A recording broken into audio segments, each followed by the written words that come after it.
Good morning, everyone. Happy New Year.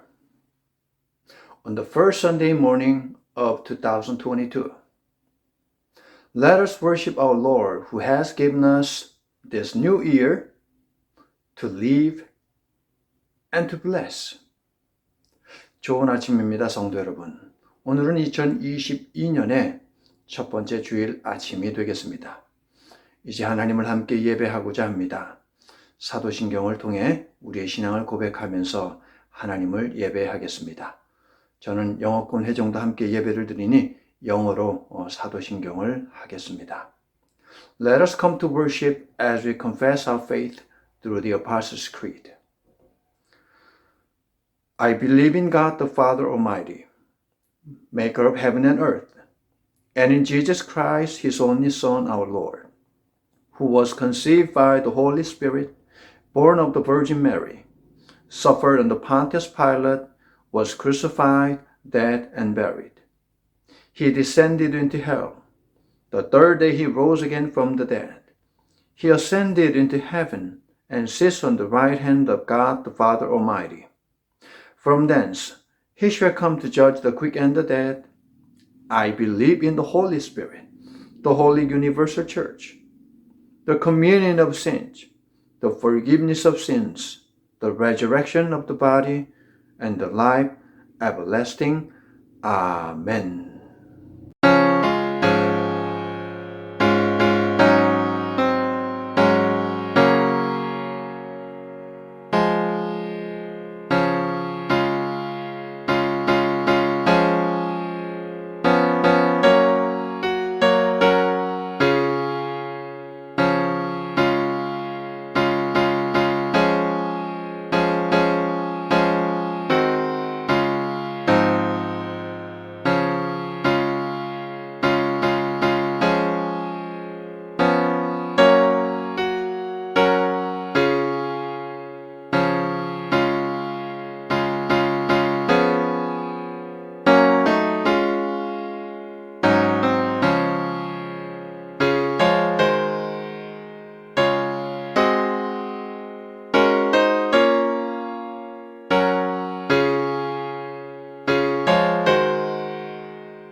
Today's responsive reading is number 93.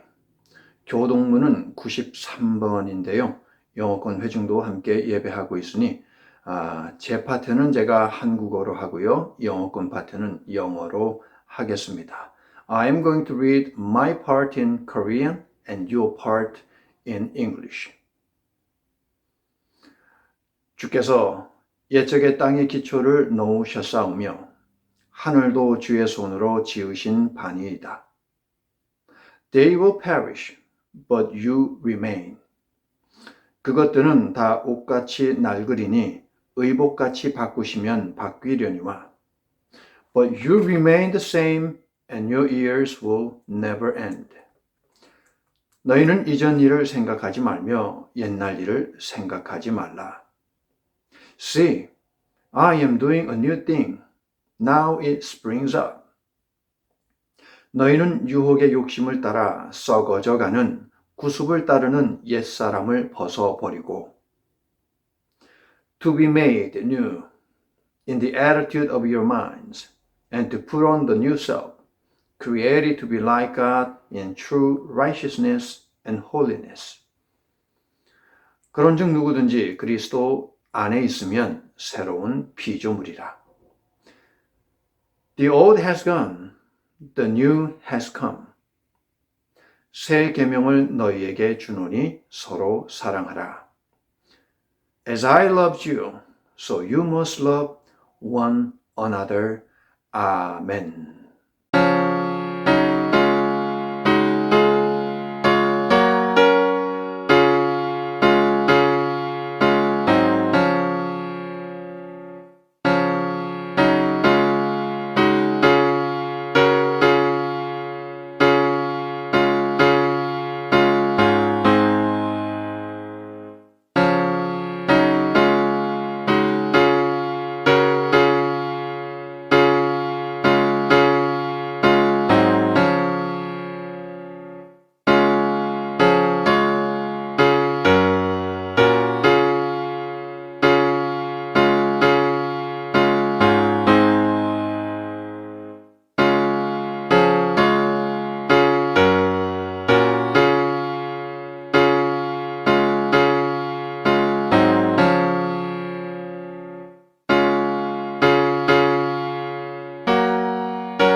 할렐루야. 2022년에도 임마누엘의 은혜가 여러분의 삶에 풍성하기를 예수님의 이름으로 축원합니다. 2022년의 첫 번째 주일 예배를 이처럼 온라인으로 드리게 되어서 아쉬운 마음이 있지만 하나님께서는 이러한 방법을 통해서도 우리를 찾아오시고 우리 가운데 역사하시는 모든 것을 초월하여 우리를 사랑하시는 하나님이심을 믿습니다. 오늘 우리에게 주시는 하나님의 말씀은요, 마태복음 7장 24절부터 27절 말씀인데요. 여러분도 저와 함께 한 목소리로 합독하겠습니다. 그러므로 누구든지 나의 이 말을 듣고 행하는 자는 그 집을 반석 위에 지은 지혜로운 사람 같으리니 비가 내리고 창수가 나고 바람이 불어 그 집에 부딪히되 무너지지 아니하나니 이는 주추를 반석 위에 놓은 까닭이요 나의 이 말을 듣고 행하지 아니하는 자는 그 집을 모래 위에 지은 어리석은 사람 같으리니 비가 내리고 창수가 나고 바람이 불어 그 집에 부딪힘에 무너져 그 무너짐이 심하니라. 아멘. 50년간 하버드 대학교에서 경제학을 가르친 갈리 브레스라고 하는 교수가 있습니다. 이 사람이 한 말 때문에 그리고 진행한 방송 때문에 1970년대부터 최근에 이르기까지의 우리가 사는 이 세상을 불확실성의 시대라고 불렀습니다. 그러다가 학자들은 인터넷으로 모든 정보들을 쉽게 알 수 있는 시대가 열리자 확실성의 시대라고 말을 했지요. 하지만 코로나 바이러스가 전 세계를 강타하고 나서는 이렇게 오늘 우리가 사는 세상을 부르고 있습니다. 초불확실성의 시대. 얼마 전까지 새벽 예배를 드렸는데 못 드리게 되고요. 지난 주일에는 모여서 예배를 드렸는데 오늘은 이처럼 온라인으로 예배를 드리게 돼요. 생각을 해보니까 우리가 사는 이 시대는 정말 알다가도 모를 세상이다라고 하는 그런 생각이 듭니다. 그러나 성도 여러분, 비록 우리가 초불확실성의 시대를 살더라도 여러분의 믿음을 예수 그리스도라는 확실한 기초 위에 세움으로 확신 가운데 사시기를 예수님의 이름으로 축원합니다. 그래서 저와 여러분의 인생은 확실한 미래를 향해 가는 구원받은 천국 인생이 될 수 있기를 다시 한번 예수님의 이름으로 간절히 축원합니다.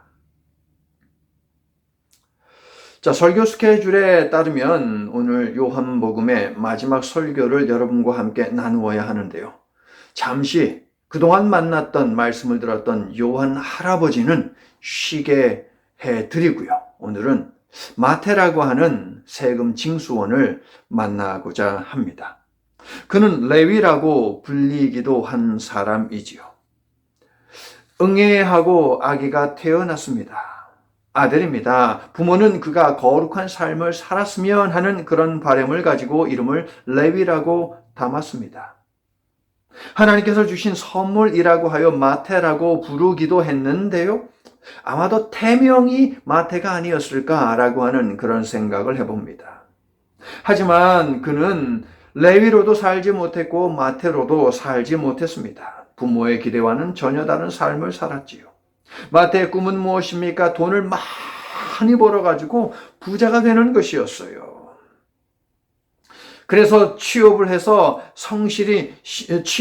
위해서 성실히 시험 준비를 했고요. 한 번에 확 합격을 했습니다. 그리고 사도 요한을 이렇게 참수형에 처했던 헤롯 안티파스가 책임자로 있는 가버나움 지역을 관할하는 세금 징수원이 되지요. 당시 세금 징수원은 개인의 사비를 털어가지고 먼저 로마 당국에다가 세금을 선지급하는 거예요. 먼저 세금을 냅니다. 그리고 사람들에게서 세금을 받아서 그 돈을 채워 넣는 그런 일을 하였지요. 크게 두 종류의 세금 징수가 행해졌습니다. 첫 번째는 가바이라고 해서 술이나 곡식 같은 만들어진 상품에 부과하는 세금이 있고요. 그 다음에 미크사라고 하여 통관물에 매기는 세금이 있었습니다. 마태의 경우는 미크사 두 번째에 해당하는 그러한 세관원이었습니다. 그의 사무실은 갈릴리 바다 북서쪽에 위치한 가버나움이라는 마을 외곽 입구에 위치해 있었는데요. 저 북동쪽 다메섹에서 남하하여 예루살렘으로 내려가야 하는 큰 상인들은 언제나 가버나움 세관을 통과해야만 했습니다. 그래서 이곳은 언제나 상인들로 번잡했고요. 마태는 물건이 유통되는 나루토와 상점 등을 돌아다니면서 물건을 확인하고 세금을 매겼지요. 직원들 월급도 줘야 되고 자기 목도 채워야 하니 넉넉한 돈 아니요. 넉넉한 수준을 넘어서 과한 수준으로 세금을 부과했습니다. 사람들은 세리들이 로마를 위해 일하기 때문에 그리고 지나치게 많은 세금을 걷어들이기 때문에 너무나 세리들을 미워했습니다. 자료에 따르면 세금의 폭이 2%에서 12%였다고 되어 있습니다. 그러니까 그 세금의 폭이 10%나 나는 것이죠. 그러니까 코에 걸면 코걸이, 귀에 걸면 귀걸이라고 하듯이 자기 마음대로 그렇게 세금을 부과했던 것이지요. 마태가 자기 나름대로 규정을 세우고 세금을 징수했겠지만 사람들이 생각할 때는 지 멋대로 세금을 부과하고 돈을 갈취하는 아주 나쁜 사람이 세금 징수원이었습니다. 혹시라도 마태를 찾아가서 따지기라도 하면 그러면 마태와 같은 세리관원은 무엇을 하였느냐? 로마 당국에 신고를 하는 거예요. 그래서 로마 군인들을 끌고 와서 폭력을 행사하거나 그 사람들을 항의하는 사람들을 감옥에 쳐넣고 했었지요. 그래서 사람들은 마태와 같은 세리들을 미워했던 것이에요. 갈릴리 바다에서 고기를 잡아 팔던 베드로, 안드레, 야고보, 요한과 같은 어부들도 마태에게 당했을 가능성이 많이 있습니다. 유대교에서는 이러한 세리의 회당 출입을 전면 금지했지요. 그들이 낸 헌금이나 도네이션 받지 않았습니다. 또한 유대인의 법정은 무엇을 했습니까? 세리의 증언은 증거로 받아들이지 않았습니다. 왜냐하면 그들은 죄인을 대표하는 사람이기 때문이었습니다. 마가와 누가는요, 세리와 죄인 이렇게 두 부류의 사람을 묶어서 표현을 하고 있는데요. 이것은 뭐냐? 세리와 죄인은 대표적인 죄인이다라고 하는 일종의 관용 어구가 되겠습니다. 그런데 마태는요, 한술 더 떠서 한 걸음 더 나아가서 세리와 이방인 그리고 세리와 창기를 묶고 있습니다. 그러니까 세리, 이방인, 창기를 교정이 불가능한 죄인 3종 세트로 묶었던 것입니다. 당시 세리와 창기는 이방인과 함께 개 취급을 받았습니다. 왜냐하면 창기는 돈을 위해서 몸을 파는 그러한 사람이고 세리는요, 돈을 위해서 영혼을 팔아먹는 사람이기 때문이었어요. 마태는 그렇게 사람들에게 손가락질 받는 죄인 중에 죄인이었고 유대 사회에서 소외된 미움과 저주의 대상 넘버 원이었습니다. 이러한 마태라 할지라도 예수님을 만나니 180도 바뀌게 되지요. 자신이 유대인들이 증오하는 사람들 중에 한 사람이었음을 알리는 일도 그는 주저하지 않았습니다. 왜요? 예수님을 만났기 때문에. 하지만 예수님을 만나기 전에는 주변 동족들이 자신을 바라보는 눈길 때문에 화가 치밀어 올랐습니다. 시간이 흐를수록 동족을 향한 마음이 다칩니다. 자신은 단지 자신이 해야 하는 일을 했을 뿐인데 사람들은 돈밖에 모르는 매국노 사기꾼이라고 하며 정죄하고 욕하고 저주를 퍼부었습니다. 마태는 이웃들의 마음과 자신의 마음에 적대감을 쌓으며 하루하루 살아갑니다. 그러던 어느 날 그는 예수님을 만나게 되지요. 세관에서 일을 하고 있었습니다. 그런데 똑똑똑 뉘시오 라고 마태는 말합니다. 그런데요, 밖에서 들리는 소리가 무엇이었습니까? 샬롬이었지요. 목소리를 들어보니까 자기가 평소에 어울리던 그런 사람들의 목소리가 아니에요. 아는 목소리가 아닙니다. 그래서 마태는 얼른 계산을 했습니다. 어느 놈이 또 세금을 깎아달라고 나한테 왔나 보다. 인상을 쓰며 문을 여는 그 순간 무더운 시간임에도 불구하고 그의 온몸은 마치 동태처럼 깡깡 얼어버렸습니다. 누가 왔을까요? 예수님이 왔습니다. 마태는 어떤 말도 생각나지 않았을 것입니다. 과거 베드로가 아니 며칠 전 베드로가 예수님을 처음 만났을 때 했던 그 말이 그의 마태의 입에도 맴돌았을 것입니다. 나는 죄인이로소이다. 나를 떠나소서. 자기 생활의 수치스러움과 자신의 영혼에 쌓인 죄악이 일시에 드러나는 전율을 느꼈기 때문에 어쩔 수 없었어요. 예수님을 만나면 이런 역사가 일어난다는 것입니다. 그런데요, 여느 사람처럼 자신을 매도하며 야 이 더러운 놈아, 야 이 돼지 같은 세리야, 꺼져라고 할 줄 알았는데 베드로와 그의 형제에게 하신 말을 똑같이 자신에게도 주시는 것이에요. 나를 따르라. 그것이 전부였습니다. 샬롬하고 너에게 평강이 있을지어다 라고 예수님은 축복을 빌어주셨고요. 그리고 나를 따르라 라고 하셨어요. 누구에게? 사람들에게 비난받고 정죄당하고 손가락질 당하던 저주를 막 퍼부었을 때 그것을 온몸으로 온 삶으로 받아들여야 했던 그 마태에게 말이에요.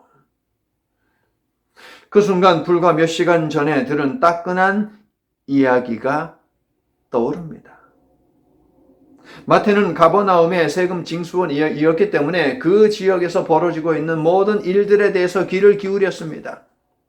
왜냐하면 누가 오면 그 세금을 부과해야 되고 돈을 벌어야 하지 않습니까, 여러분? 손해보면 안 되니까. 그래서 가버나움을 비롯한 그 주변 마을에서 벌어지고 있는 모든 일들에 대해서 귀를 기울였고 사람들이 전하는 자기들끼리 이야기하는 그 말들에 대해서 귀를 기울였습니다. 무슨 일이 벌어지고 있는지 그는 알고 있어요. 특히 몇 시간 전 중풍 병자를 치유하신 이야기로 마을이 떠들썩하고 있는 것, 마태도 분명 알고 있었을 것입니다. 사실 중풍병자를 치유한 그 사건은 마태에게 있어서 아주 충격적인 사건이었습니다. 4명의 친구들이 지붕을 뜯고 병상을 내려 중풍병 든 친구로 하여금 예수님을 만나게 했기 때문에 그가 놀란 것일까요? 아닙니다. 병자를 보신 예수님이 하신 말씀 때문에 그는 분명 놀랐을 것입니다. 예수님이 뭐라고 하셨어요? 내 몸이 나을지어다. 병마야 물러가라. 사탄 마귀야 떠나가라. 라고 예수님이 그렇게 하셨습니까? 아니요. 예수님은 그런 방법으로 치료하지 않으셨습니다. 귀신을 내쫓지 않았습니다. 병마를 내쫓지 않으셨습니다. 작은 자여 안심하라. 내 죄가 사함을 얻었느니라. 죄를 용서하셨습니다. 뿐만 아니라 죄 용서를 선포하신 것에 대해서 비난하고 저주를 퍼붓는 유대 종교 지도자들을 향해서 예수님은 오히려 뭐라고 말씀하셨습니까? 악한 마음을 품은 자들아 라고 하면서 혼쭐을 내주셨지요. 이렇게 말씀하셨습니다. 인자가 세상에서 죄를 사할 권세가 있느니라. 성도 여러분, 예수님의 십자가 사건으로 말미암아 저의 죄도 용서받았고 여러분의 죄도 용서받았음을 믿으십니까? 아멘. 소자야, 내 죄가 사함받았다.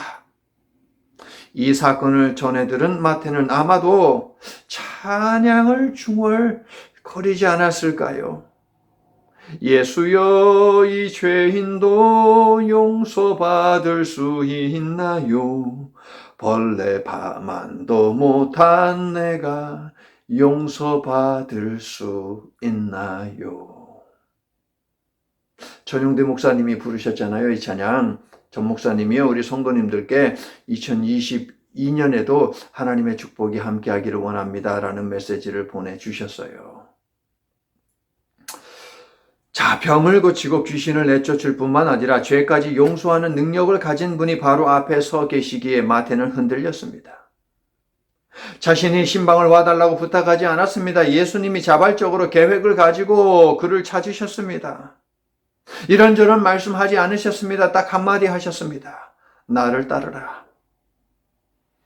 마태가 뭐라고 답했지요? 아멘! 이렇게 답을 했습니다. 성도 여러분, 예수님은 2021년에 여러분을 수없이 방문하셨습니다. 이 사실을 알고 계셨습니까? 여러분이 기쁠 때도 슬플 때도 자신감이 있을 때도 염려 가운데 있을 때도 불행할 때에도 행복할 때에도 어떤 감정을 가지고 있었든지 어떤 상황 속에 있었든지 예수님은 바로 그 자리에 계셨다고요, 여러분. 이 예수님을 여러분 많이 만나셨습니까? 우리 예수님께서는 2022년에도 여러분을 자주 많이 방문하실 것이고 언제나 여러분이 계신 그곳에 어떤 생각을 가지고 있든 어떤 감정 속에 있든 예수님은 여러분 그 옆에 계신다라는 사실을 기억하시기 바랍니다. 예수님이 옆에 계시니 어떤 상태에 있든 여러분 이렇게 말씀하세요. 예수님 어서 오시옵소서. 내 마음의 문을 엽니다. 어서 오시옵소서. 마태의 변화, 영적 성숙, 온전한 헌신, 복된 인생, 이 모든 것은 예수님의 방문과 마태의 영접에 있다는 이 사실을 성도 여러분 기억하시기를 바랍니다. 축복은 어디에 있습니까? 나를 따르라 라고 말씀하시는 그 예수님께 아멘으로 응답하는데 있다라고 하는 사실입니다. 마태는 죄인을 제자로 삼아주신 예수께 감사하며 그리고 제자의 길로 인생의 방향을 바꾸겠노라는 의지의 표명을 위해서 잔치를 베풉니다. 동네 사람들이 수근수근거립니다. 사람들이 메시아로 떠받들고 스스로 하나님의 아들이라고 주장하는 신비한 능력을 가진 예수라는 사람이 누구를 찾아갔느냐? 유대인들이라면 가까이 하지 아니하는 죄인 중에 죄인, 모든 죄인들의 대표인 세리의 집에 들어갔다는 거예요. 그리고 그를 제자 삼는다라고 하니 웅성웅성됩니다. 뿐만 아니라 그와 함께 어울려 지내던 온갖 죄인들과 함께 앉아서 먹고 마십니다. 그래서 웅성됩니다. 그들의 관심은 죄인의 변화에 있지 않고 죄인의 집에 들어갔다라고 하는 그 사실에만 있는 것이죠. 유대인의 지도자들이 씩씩거리며 레위의 집 마태의 집을 찾았습니다. 어찌하여 죄인과 먹고 마시고 잔치를 벌이는지 따져 물었습니다. 마태, 마가, 누가 이 세 개의 복음서에 이 사건이 기록되어 있는데 전부 다 죄인을 불러 회개시키기 위해 이 땅에 오신 예수님의 사명이 강조되어 있죠. 그런데 마태는 이 사명과 함께 호세아서 6장 6절 말씀을 인용을 합니다. 나는 긍휼을 원하고 제사를 원하지 않는다. 이 말씀을 인용함으로 믿음의 사람이 품어야 하는 것은 긍휼, 즉 사랑임을 부각을 시키고 있습니다. 예수님은 이미 팔복에서 긍휼을 강조하신 바가 있습니다. 긍휼히 여기는 자는 복이 있나니 저희가 긍휼히 여김을 받을 것이며, 이처럼 마태가 긍휼을 강조한 이유가 있지요. 예수께 따져 묻는 유대 지도자들에게는 긍휼이 없습니다.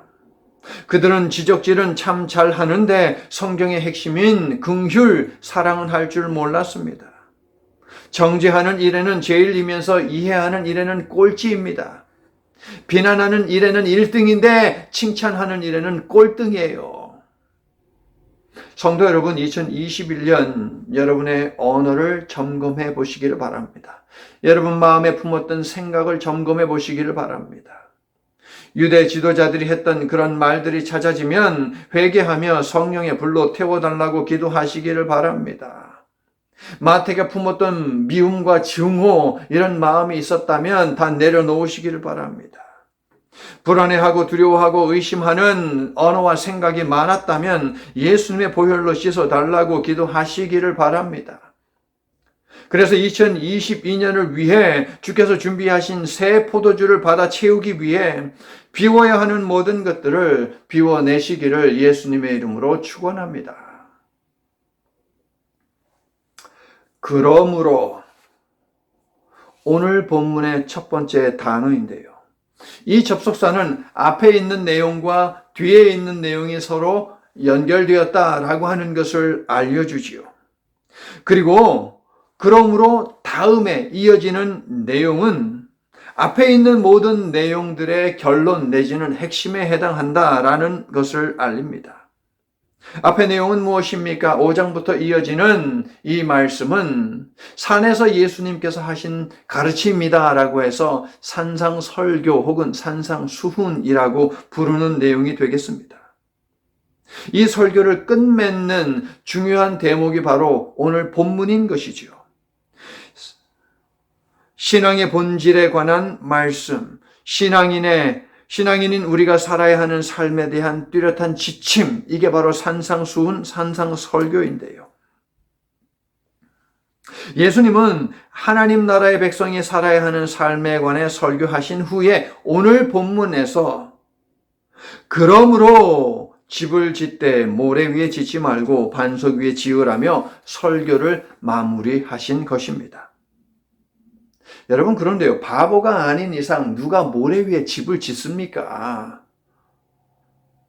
모래는 무엇이냐? 팔레스틴 지역 여기저기에 있는 와디라고 하는 곳을 염두에 둔 비유입니다. 와디는 무엇이냐? 건기 때에는, 비가 오지 아니한 때는 땅이 딱딱하게 되어 있어요.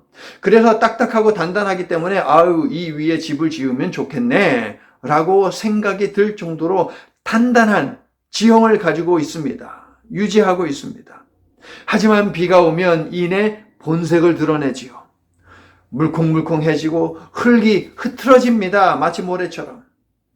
그래서 바람이라도 불면 그 위에 뭔가 세웠다면 무너지게 되는 것이지요. 또한요, 이 와디에는 물이 흘러와가지고 고이게 됩니다. 와디를 중심으로 물길이 잡히기 때문에 집이고 사람이고 모두 쓸려 내려갈 수 있기 때문에 상당히 위험한 것이 바로 와디입니다. 예수께서 산상설교를 마무리하시며 이 말씀을 주신 이유는 그렇다면 무엇일까요? 15절에서 언급하신 거짓 선지자들 때문입니다. 거짓 선지자들을 삼가라. 양의 옷을 입고 너희에게 나아오나 속에는 노략질하는 일이라. 이들이 곧 와디, 모래이고 이들의 믿음과 가르침, 이들의 언어가 와디, 모래라는 것이에요. 우리가 지어야 하는 믿음의 집은 반석 위에 지어야 하는데 24절이 알려주는 바와 같이 반석은 무엇입니까? 예수님입니다. 그리고 예수님의 가르침입니다. 우리는 우리의 믿음을 바로 이 반석 위에, 예수님 위에, 예수님의 가르침 위에 두어야 한다는 것이지요. 자, 우리가 예배 끝나고 요 찬송 부를 거예요. 사철의 봄바람 불어있고 하나님 아버지 모셨으니 믿음의 반석도 든든하다. 우리 집 즐거운 동산이라. 2022년에는 여러분 가정의 중심에 예수님을 모시고 주신 말씀을 토대로 세워나가시기를 바랍니다. 이 마음을 가지고 예배 후에 이 찬송을 함께 부르기를 원합니다. 그래서 온 가족들의 영혼이 잘 되고 범사가 잘 되고 강건하게 되는 은혜, 축복을 받아 누리시는 여러분의 가정이 되시기를 예수님의 이름으로 축원합니다. 자, 그런데요, 이들에 관해 설명하는 22절을 보니까 거짓 선지자들이요, 설명을 보니까 22절 주여 주여 하는 자들입니다. 주님의 이름으로 선지자 사명을 감당했습니다. 주님의 이름으로 귀신을 쫓아냈습니다. 주님의 이름으로 권능을 행했습니다. 누구보다도 열정적으로 성실하게 사역했습니다. 그런데 왜 늑대의 탈을 쓴 양이라고 예수님은 말씀을 하시는 것입니까? 늘 정죄하던 그들이 오히려 정죄당하고 야단맞고 경계 대상으로 찍힌 이유는 무엇일까요? 21절을 보니까 나더러 주여 주여 하는 자마다 저 천국에 들어갈 것이 아니요 다만 하늘에 계신 내 아버지의 뜻대로 행하는 자라야 들어가리라. 이들은요, 주여 주여 하면서도 하나님의 뜻대로 행하지 않았습니다. 23절을 보니까 불법을 행했습니다. 내가 확실히 말해두건대 내가 너희를 도무지 알지 못하니 불법을 행하는 자들아 내게서 떠나가라. 이 말씀 바로 다음이 오늘 우리의 본문이거든요. 그러므로 반석이라는 올바른 기초 위에 집을 지어라. 오늘 본문이죠. 그렇다면 이 거짓 선지자들은 어떤 불법을 저지른 자들일까요? 모래 위에 집을 세운 자들은 도대체 어떤 일을 행했습니까? 비난과 정죄입니다. 성경을 가지고 사람들을 비난하고 정죄하며 반면 자신을 의로운 자로 내세우며 우쭐거리는 자들은 신앙의 토대 자체가 잘못되었다고 예수께서 말씀하시는 것이 바로 오늘 본문인 것입니다. 그들은 십수년 혹은 수십 년을 자기들의 신앙만이 옳다고 주장하며 사람들을 가르쳤고요. 하나 되게 하는 생명의 말씀인 율법으로 분열을 생산했고요. 사랑의 도구인 말씀으로 증오의 화살을 쏘았고요. 긍휼히 여기는 하나님을 매정한 하나님으로 전락시켰고요. 용서 대신에 정죄의 탑을 쌓아 나아갔습니다. 세리마태도 이들에 의해서 정죄당하던 사람들 중에 한 부류의 사람이 되겠습니다. 그러나 성도 여러분, 마태는 무엇을 했습니까? 그동안 같이 정죄했습니다. 미워했습니다. 폭력도 행사했습니다, 여러분. 더 많은 세금을 부과했습니다. 그런데 예수님을 만나고 나서 마태는 달라졌다는 거예요, 여러분. 그러므로 우리도 예수님을 만났다면 우리의 언어와 생각이 달라져야 한다, 행동이 달라져야 한다라고 하는 것을 알 수 있겠지요. 2022년에는 이러한 은혜의 도전을 받는 저와 여러분이 될 수 있기를 간절히 소망합니다. 마태는 무엇을 했습니까? 자신을 증오하고 저주한 유대인들, 특히 지도자들을 생명의 복음애로 인도하기를 원했다는 것입니다. 그래서 그는 자신의 재능을 살렸습니다. 구약에 예언된 메시아와 관련된 말씀들을 단 1센트도, 단 10원 한 장도 틀려서는 안 된다는 심정으로 꼼꼼히 연구를 했습니다. 그리고 예수님이 바로 우리가 기다리는 구약이 예언한 메시아다라고 하는 이 사실을 알려주었습니다. 우리의 믿음의 기초는 바로 이 예수님이어야만 한다라고 하는 사실을 알리는데 여생을 바쳤습니다. 예수님을 만나되 제대로 만났고 예수라는 반석 위에 그의 믿음을 세웠기 때문에 이러한 변화와 성장이 있었을 수 있다는 말입니다. 성도 여러분, 2022년을 시작한 여러분은 어디에 기초를 두고 시작을 하십니까? 예수 그리스도의 생명의 복음에 마음을 두고 뜻을 두시기를 바랍니다. 그렇게 시작하시기를 바랍니다.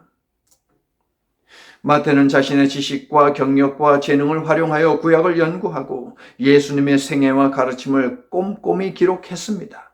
특히 세금 징수원답게 돈과 관련한 그만의 이야기들을 기록을 하고 있는데 그 중에 밭의 감추인 보화 이야기는 세례마태의 간증이에요. 남의 밭에서 일을 하다가 보화를 발견한 일꾼은 자신이 가진 모든 것을 팔아서 그 밭을 샀다. 어찌 보면 투자이죠. 세상에서 가장 값진 보화는 바로 예수 그리스도다라고 이 마태는 우리들에게 이야기를 하고 있는 것이고, 나는 세상에서 가장 진귀한, 고귀한 어떤 것도 바꿀 수 없는 바로 그 보화 예수 그리스도를 발견했기 때문에 나의 모든 것을 다 내려놓는다, 포기한다 라고 우리들에게 말을 하고 있는 것이지요. 참 보물인 예수 그리스도를 발견했기 때문에 예수님 위에 인생을 다시 설계하기 위해서, 다시 짓기 위해서 자신의 전 재산, 그동안의 경력, 앞으로 남은 인생까지 다 바친 것이에요, 여러분. 주 예수보다 더 귀한 것은 없네. 우리가 함께 찬양했습니다. 성도 여러분, 2022년에는 예수 그리스도라는 반석 위에 여러분의 믿음의 집을 지으시기를 바랍니다. 코로나 바이러스가 약화될지 사라질지 아니면 더 심해질지 알지 못하지만 여러분의 믿음은 흔들리지 않도록 예수님께 고정시키시기를 바랍니다.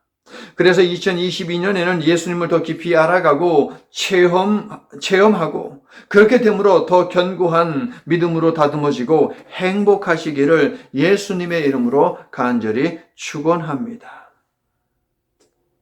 여러분의 가정을 믿음의 반석 위에 세우기를 소망하면서 찬송가 559장 부르신 후에 잠시 기도하고 축도로 예배를 마치겠습니다.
잠시 기도하고 축도로 2022년의 첫 번째 주일 예배를 마치겠습니다.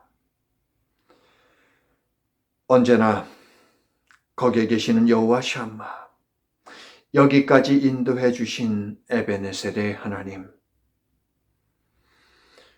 우리 힘으로 어찌할 수 없는 일들이 수없이 많이 있는데 과학을 앞세운 세상은 교만에 빠져 마치 모든 것을 통제할 수 있는 것처럼 행동하고 있습니다. 인간의 어리석음을 용서하시고 긍휼히 여겨주시옵소서. 하나님, 중국에서 시작한 코로나 바이러스가 전 세계를 혼돈에 빠뜨린 지도 어언 2년입니다. 그러다 보니 우리도 모르게 익숙해지고 나태해지고 경각심이 떨어져 덜 조심하게 되는 것이 사실입니다. 이러한 우리의 성향을 직시하면서 죄악을 대하는 우리의 자세는 어떠한가 생각해 봅니다. 깨어 근신하라고 했는데 과연 영적으로 깨어 있는가 질문을 해 봅니다. 우리를 행복하게 하는 언어와 생각을 두고 우리를 불행하게 만드는 생각과 언어로 우리의 입술과 우리의 생각을 채우지는 않았는지 이 아침 돌아보나이다. 하나님, 다시 시작하기에 더없이 좋은 2022년의 첫 주일 아침입니다. 심기일전하여 새로운 피조물로 빚어지기 위해서 과거를 내려놓고 예수님을 인생의 반석으로 선택한 마태처럼 우리 역시 2022년에 하게 될 모든 일들을 예수님께 맡기고 예수님이 주신 말씀을 중심에 모시며 살게 해 주시옵소서. 그래서 마태처럼 좋은 열매 맺는 인생으로 살아가고 그런 인생으로 마감하는 올 한 해가 되도록 축복해 주시옵소서. 이제는 새해를 허락하신 하나님 아버지의 변함없으신 사랑과 새 사람 되게 하시는 예수님의 한결같은 은혜와 새로운 피조물로 빚어주시는 성령님의 역사하심이 2022년의 첫 주일 예배를 드리고 하나님의 축복을 사모하며 이 시간 머리 숙인 모든 하나님의 백성들 위해 2022년을 시작하며 저들이 품은 소망과 2022년 한 해 저들이 하나님께 드릴 기도 위해 이제로부터 영원토록 함께해 주시옵기를 간절히 축원하옵나이다. 아멘.